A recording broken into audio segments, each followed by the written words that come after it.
अस्सलाम वालेकुम students, open your chemistry books page number 26। Last topic में हम लोगों ने डिटेल से पढ़े थे आइसोटोप्स बेटे। फिर मैंने आपको बताया था कि व्हाट आर आइसोटोप्स। आइसोटोप्स की हमने डेफिनेशन की थी, एग्जांपल्स की थी। देन हम रेडियो एक्टिव आइसोटोप्स पे आए थे। उसके बाद हमने आइसोटोप्स की जो है इंपॉर्टेंस पढ़ी थी, और फिर हमने आयनाइजेशन ऑफ एटम्स जो है वो भी बाय रेडियो एक्टिव सोर्स जो है वो भी पढ़े थे। आज जो टॉपिक हमने स्टार्ट करना है that is topic number 2.4 page number 26 हम स्टार्ट करेंगे। पहले हम लोग इसकी रीडिंग करते हैं, देन मैं आपको एक्सप्लेन करूंगी। Relative atomic mass. Ever since the existence of atoms are recognized, the chemists were trying to find out a method which would allow them to compare the mass of different atoms. It was necessary because without knowing the relative masses of atoms, we would not know in which ratio of masses we mix the reactant to carry out a chemical reaction. In 1961, the chemists adopted a new scale for the measurement of relative masses of atom. The unit mass of this scale is 1 by 12th of the mass of lighter isotope of carbon taken as 12. The mass of one atom of carbon on this scale is exactly 12, and the masses of other atom are measured relative to this unit. The relative atomic mass of an element is thus defined as the mass of the atom of that element relative to the mass of light isotope of carbon taken as 12. The relative atomic mass of element are expressed in atomic mass unit AMU. It is defined as 1/12 the mass of an atom of carbon 12. For example, the mass of one atom of hydrogen minus 1 on atomic mass scale is 1.007 AMU. Similarly, the mass of one atom of sulfur is minus 32 is 31.92 AMU. हाँ जी, हमने पढ़ लिया, मैंने आपको read out करके बताया relative atomic मास। बेटे relative atomic मास क्या चीज़ है कि साइंटिस्ट ने कंपैरिजन किया, कंपेयर किया डिफरेंट एटम्स के मैसेस को। एक ऐसा मेथड वो ट्राई आउट कर रहे थे, एक ऐसे मेथड के बारे में वो कोशिश कर रहे थे जिससे कि डिफरेंट एलिमेंट्स के जो एटॉमिक मासेस हैं उनका कंपैरिजन किया जा सके। क्योंकि बेटे ये बहुत ज़रूरी था। व्हाई? ये आपका शॉर्ट क्वेश्चन आ सकता है। Why it is necessary? ये ज़रूरी क्यों था कि इनके जो डिफरेंट मासेस हैं उनको कंपेयर किया जाए? ये आपका साइंटिफिक रीज़न आ सकता है। Why it is necessary to compare the different masses of different atoms? तो उसका आंसर ये है, आपने इसको अंडरलाइन कर लो, बल्कि इसको इन्वर्टेड कॉमर्स में कर लो। ये इसलिए ज़रूरी था क्योंकि रिलेटिव मासेस जब तक हमें पता नहीं चलेंगे, हमें ये बात नहीं पता चलेगी कि रिएक्टेंट जो है वो किस तरह आपस में मिल के रिएक्शन जो है वो कंप्लीट करेंगे। ठीक है, समझ आ गई बेटे? आपको मैंने बताया कि आपका इसमें क्वेश्चन बन सकता है कि जो डिफरेंट एटम्स हैं उनके जो मैसेज हैं उनका कंपैरिजन क्यों जरूरी है। ठीक है, तो इसका आंसर भी यहीं पे दिया हुआ है। It is necessary, it is necessary because अगर हमें बहुत सारे एटम्स के जो रिलेटिव मासेस ना पता हो तो हमें फिर इनके ये नहीं पता चल सकता कि इनके रिएक्टेंट किस तरह केमिकल रिएक्शन जो है वो शो करेंगे। तो इस चीज को फाइंड आउट करने के लिए क्या किया, 1961 में केमिस्ट ने जो है एक न्यू स्केल जो है मेजरमेंट का हमें बताया, which is known as measurement of relative masses of atom.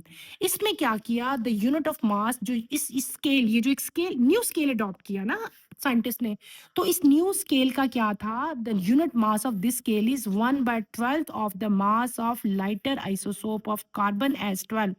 ये भी आपको पता होना चाहिए कि जो न्यू स्केल साइंटिस्ट ने अडॉप्ट किया था वो कौन सा था। ये भी आपका शॉर्ट क्वेश्चन आंसर आ सकता है, तो आपने बता देना है the unit mass of this scale is 1/12 of the mass of lighter isotope of carbon taken as 12। ये भी आप इसको भी इन्वर्टेड कॉमर्स में कर लें। वन एटम कार्बन का एग्जैक्टली जो मैस होता है ना वो कितना होता है, 12 होता है। ठीक है, और जो दूसरे फिर एटम्स होते हैं उनको हम इसके यूनिट के साथ जो है रिलेटिवली मेजर करते हैं। ठीक है, आपकी आगे फिर ये इन्वर्टेड कॉमर्स में बेटे आपने एक डेफिनेशन कर लेनी है। आपने जो टॉपिक हमने स्टार्ट किया, what is relative atomic mass, what is relative atomic मास, इसकी डेफिनेशन बेटे यहाँ पे लिखी हुई है। ये डेफिनेशन भी आपने याद करनी है। The relative atomic mass of an element is thus defined as the mass of the atom of that element relative to the mass of lighter isotope of carbon taken as 12. कि relative atomic मास किसी भी element का क्या है। किसी भी element का relative atomic मास क्या होता है बेटे, जब उस एटम के मास का हम कंपैरिजन करेंगे किसके साथ, relative mass of carbon taken as 12। ठीक है, ये आपने याद करना है और यही डेफिनेशन आपने लिखनी है। इसका जो यूनिट होता है वो क्या होता है, एटॉमिक मास यूनिट। उसको जो है एक्सप्रेस हम कैसे करते हैं, AMU के साथ कहते हैं। और 1 AMU जो है यानी कि एटॉमिक मास यूनिट जो है वो किसके इक्वल है, 1 AMU is equal to 1.67 multiply by 10 ratio power 27 kg। ये आपने एज इट इज याद करना है। फिर आपको दो एग्जाम्पल दी हुई है। पहली एग्जाम्पल आपको हाइड्रोजन की दी हुई है, हाइड्रोजन का एटॉमिक मास कितना है वो बता दिया, एटॉमिक मास स्केल। और जो दूसरी एग्जाम्पल आपको दी है, 1 एटम ऑफ सल्फर का रिलेटिव एटॉमिक मास भी आपको बता दिया, वो भी आपने एज इट इज याद कर लेना है। ठीक हो गया। नेक्स्ट टॉपिक की तरफ हम आते हैं, calculation of relative atomic masses from isotopic abundance. An element usually consists of few different isotopes with different mass number. The mass number are called relative isotope masses. Each isotope will also have its own naturally occurring abundance, which is called isotope abundance. Relative atomic masses of an element can be calculated from the relative atomic masses m and the atomic abundances p. The following formula. Relative atomic masses जो है वो हम लोग isotopic abundance जो है उसमें से हम कैसे उसको चेकआउट करेंगे, कैसे कैलकुलेट करेंगे, ये इस टॉपिक में मैंने आपको बताना है। जितने भी एलिमेंट हैं बेटे, जितने भी एलिमेंट हैं तमाम के तमाम के अंदर डिफरेंट आइसोटोप्स होते हैं, हम पढ़ के आए हैं, ठीक है ना। तो ये जो मैस नंबर्स आपको पता है आइसोटोप में मैस नंबर डिफरेंट होते हैं, तो जो मैस नंबर्स होते हैं, द मैस नंबर्स आर का रिलेटिव एटॉमिक मासेस। ठीक है, ये आपने पहले तो डेफिनेशन याद कर लेनी है। ठीक है, इसको आप इन्वर्टिस कॉमा में कर लो। An element usually consist of few different isotopes, हम पढ़ आए हैं पीछे, with different mass number. These mass numbers are called relative atomic masses। ठीक है, ईच आइसोटोप, जितने भी आइसोटोप हैं बेटे सब नेचुरली अकर होते हैं और सब जो है अबंडेंस में, उनके आइसोटोप जो है वो अबंडेंस में होते हैं। तो जो रिलेटिव एटॉमिक मास है यानी कि जो AMU है, एटॉमिक मास यूनिट है, वो हम लोग कैसे फाइंड आउट करेंगे, किसका, डिफरेंट मासेस का, डिफरेंट आइसोटोप्स का कैसे फाइंड करना है, वो फाइंड करने के लिए हम एक फार्मूला यूज करते हैं। फार्मूला बेटे क्या है, relative atomic mass is equals to m1p1 m2p2 plus m3p3 and so on. जितने आपके पास आइसोटोप्स होंगे उतने ही आप लिखते जाओगे, डिवाइडेड बाय 100। अब ये m जो लिखा हुआ है इसका मतलब क्या है, m मेन रिलेटिव एटॉमिक मास, क्या मतलब है इसका, रिलेटिव एटॉमिक मास। और जो P लिखा हुआ है, इस P का मतलब क्या है, इसका मतलब है आइसोटोपिक अबंडेंस। क्या मतलब है इसका, आइसोटोपिक अबंडेंस। तो आपको जो जो दिए हुए हैं उन सब को आप ऐड करते जाओगे और M और P को आपस में मल्टीप्लाई करना है। इसको भी मल्टीप्लाई करोगे, इसको भी मल्टीप्लाई करोगे, फिर इनको प्लस करके आपने 100 पे डिवाइड कर देना है। कॉमन एग्जांपल आपकी बुक में इसकी दी हुई है, द एलिमेंट क्रिप्टॉन, के आर क्रिप्टॉन की एग्जांपल दी है। क्रिप्टॉन के 5 आइसोटोप्स हैं, क्या है बेटे, 5 आइसोटोप्स हैं। इनके रिलेटिव मास और इनके आइसोटोपिक अबंडेंसेस जो हैं वो आपको इस टेबल में बताए हैं। देखिए, देखो गौर से, इसके 5 आपको इसके आइसोटोप्स बताए हैं। ठीक है, ये आपको दिए हुए हैं इसके, ठीक है, मैसेज 80, 82, 83, 84 एंड 85। ये क्या चीज़ है, ये बेटे आइसोटोप हैं। किसके आइसोटोप्स हैं, क्रिप्टॉन के आइसोटोप्स आपको दिए गए हैं।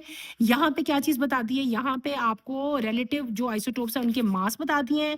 इस साइड पे आपको क्या बता दिया, उनकी आइसोटोपिक अबंडेंस बता दी है। ठीक है, अब अगर आपने फॉर्मूला अप्लाई करना है तो आपको मैंने बताया था 80 को इससे मल्टीप्लाई करना है, 82 को इससे मल्टीप्लाई करना है, 83 को इससे मल्टीप्लाई करना है, और मल्टीप्लाई करने के बाद इन सब को आपने क्या कर लेना है, ऐड कर लेना है। ऐड करने के बाद आपने 100 पे डिवाइड करना है, तो आपका रिलेटिव एटॉमिक मास आ जाएगा किसका, क्रिप्टॉन का। इसी तरह सेम एग्जांपल आपको एक और दी हुई है, दैट इज ऑफ कैल्शियम। ठीक है, कैल्शियम की एग्जांपल आपको दी हुई है बेटे। अगर आप लोग गौर से देखो तो आपको उन्होंने क्या दिया, वहां पे थोड़ा सा चेंज हो गया। यहाँ पे आपको एटॉमिक मास क्रिप्टॉन का नहीं आपने फाइंड करना था ना, आपको उन्होंने एम भी दे दिया था और पी भी दे दिया था, M1 P1 M2 P2 सब कुछ दे दिया था। लेकिन इस जो सेकंड वाला है इसमें आपको क्या दे दिया, इसमें उन्होंने आपको क्लोरीन का रिलेटिव एटॉमिक मास दे दिया हुआ है, लेकिन यहाँ पे उन्होंने आपको रिलेटिव आइसोटोप जो अबंडेंस है ना क्लोरीन का वो नहीं दिया हुआ है, वो आपने खुद फाइंड करना है। ये आपने एग्जाम्पल अभी मेरे पास बैठ के करो, ठीक है? नहीं आती तो मुझसे आपने ये जो है ये समझनी है अभी। और ये एक्सरसाइज है, ये आपने मुझे same relative atomic mass of lead, lead PB, ठीक है? लेड जिस तरह क्रिप्टॉन की मैंने आपको समझाई है ना, अभी हमने फाइंड आउट की है ना क्रिप्टॉन की बेटे, सेम ऐसी आपने ये भी फाइंड आउट करनी है और मुझे अपने रजिस्टर पे अभी कैलकुलेट करके आपने दिखानी है। मैं कल आपकी देखूंगी। चैप्टर हो गया हमारा ये एंड, ठीक है? कंप्लीट हो गया हमारा चैप्टर 2। अब इस चैप्टर में हमने की पॉइंट्स हमारे क्या-क्या थे, आपने ये सारे देखने हैं। बेटे आप ये जो है ना calculate the relative atomic mass of lead, ये आप अभी बैठ के करो और मुझे अभी करके दिखाओ। ओपन योर रजिस्टर्स और ये आप अभी कंप्लीट करो। ये 28 पे लास्ट है, आपकी एक्सरसाइज लिखी हुई है, वहाँ पे लिखा हुआ है। अच्छा जी, फिर आप क्या आते हैं, मैं उतनी देर आपको की पॉइंट्स बताती हूँ। की पॉइंट्स हमने देखे ने हैं कि हमने इस चैप्टर में क्या कुछ पढ़ के आए हैं, उससे भी हम एक दफ़ा गो थ्रू हो जाएँ। लेकिन पहले मैं आपको आज वाले टॉपिक में हमने क्या पढ़ लिया, रिलेटिव एटॉमिक मास पढ़े हमने, ठीक है? और फिर मैंने आपको फ़ॉर्मूला बता दिया कि हमने जो है रिलेटिव एटॉमिक मास जो है वो किस तरह फाइंड आउट करने हैं। फिर आपके नेक्स्ट आते हैं की पॉइंट में हमने क्या पढ़ा? हमने पढ़ा जॉन डाल्टन पहले पढ़ा और हमने पढ़ा एविडेंस ऑफ एटम, यानी कि पहले हमने मैटर पढ़े, मैटर के बाद हमने जो है इसकी एग्जिस्टेंस पढ़ी कि मैटर जो है वो क्या चीज़ है, और फिर हमने एटम पढ़ा, फिर एटम के हमने सब एटॉमिक पार्टिकल्स जो हैं वो हमने पढ़े कि मैटर के सब एटॉमिक पार्टिकल्स क्या थे, प्रोटॉन, न्यूट्रॉन, इलेक्ट्रॉन, उनको हमने डिटेल से पढ़ा। वो कैसे डिस्कवर हुए, उनके ऊपर क्या चार्ज है, ये मैंने आपको बताया। उसके बाद हमने बोहर एटॉमिक थ्योरी जो है एटम की वो डिटेल से पढ़ी, उसका सारा मॉडल मैंने आपको बना के भी दिखाया, अच्छी तरह एक्सप्लेन किया। उसके बाद हमने एटॉमिक नंबर और मास नंबर पढ़े, ठीक है? ये भी मैंने आपको इनकी डेफिनेशन भी बताई बेटे, मैंने आपको इनकी एग्जांपल्स भी बताई। फिर मैंने आप लोगों को उसके बाद हम लोग अगले टॉपिक पे आए थे, दैट इज़ आइसोटोप्स, ठीक है? आइसोटोप्स को हमने डिटेल से पढ़ा कि आइसोटोप्स क्या आते हैं। आइसोटोप्स वो वाले एलिमेंट्स होते हैं जिनकी केमिकल प्रॉपर्टीज़ सेम होती हैं, लेकिन फिजिकल प्रॉपर्टीज जो है वो डिफरेंट होती हैं, ठीक है? ये मैंने आपको बताया था। फिर हमने क्या किया था, उसके बाद आइसोटोप्स के बाद हमने रेडियो एक्टिव आइसोटोप जो है उनको हमने अच्छी तरह से डिटेल से पढ़ा था, और इन द एंड हमने क्या पढ़ा था, रिलेटिव एटॉमिक मासेस जो है मैंने वो अभी आज वाले टॉपिक में जो है मैंने कंप्लीट करवाए। और फिर मैंने आपको ये भी बताया कि रिलेटिव एटॉमिक मासेस को आपने कैलकुलेट कैसे करना है। मैंने आपको एक एग्जांपल दी, दूसरी मैंने आपको वैसे ही थोड़ी सी एक्सप्लेन की, और जो लास्ट एक्सरसाइज थी वो मैंने आपको कहा अभी बैठ के आप लोग करो। मुझे पता चल रहा है कि आप लोग कर रहे हो, मेरे ख्याल से आपने कंप्लीट कर लिया ना। रमशा दिखाएं आप जरा मुझे।